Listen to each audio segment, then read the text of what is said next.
राज्यात 2 उपमुख्यमंत्री असल्यानं पंढरपुरात कार्तिकी एकादशीची पूजा कोण करणार? पंढरपूरच्या विठ्ठल मंदिर समितीपुढे मोठा पेच.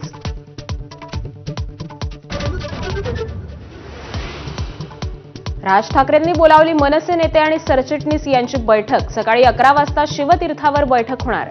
स्थानिक स्वराज्य संस्था निवडणुकीच्या पार्श्वभूमीवर बैठकीचं नियोजन.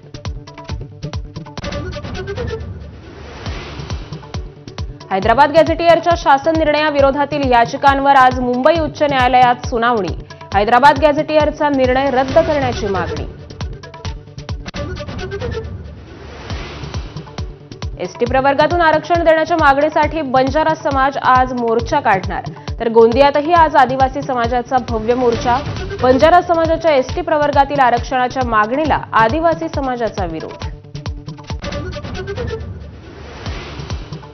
कोल्ड्रिफ्ट कफ सिरपमुळे बालकांच्या मृत्यूनंतर राज्य सरकार अलर्टवर.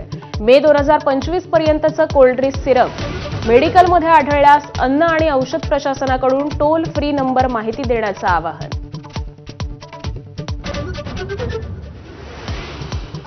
दिवाळीनिमित्त प्रवाशांच्या सोयीसाठी मध्य रेल्वेवरून 30 अतिरिक्त विशेष गाड्या.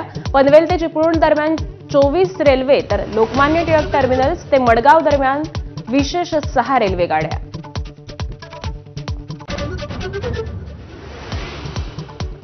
नेपाळमध्ये ढगफुटी भूस्खलनामुळे 22 जणांचा मृत्यू. काठमांडूसह अनेक जिल्ह्यांना रेड अलर्ट.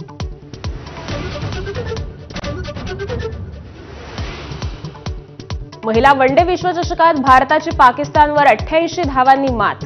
टीम इंडियाची कर्णधार हरमनप्रीत कौरनं पाकच्या कर्णधाराशी हस्तांदोलन टाळलं.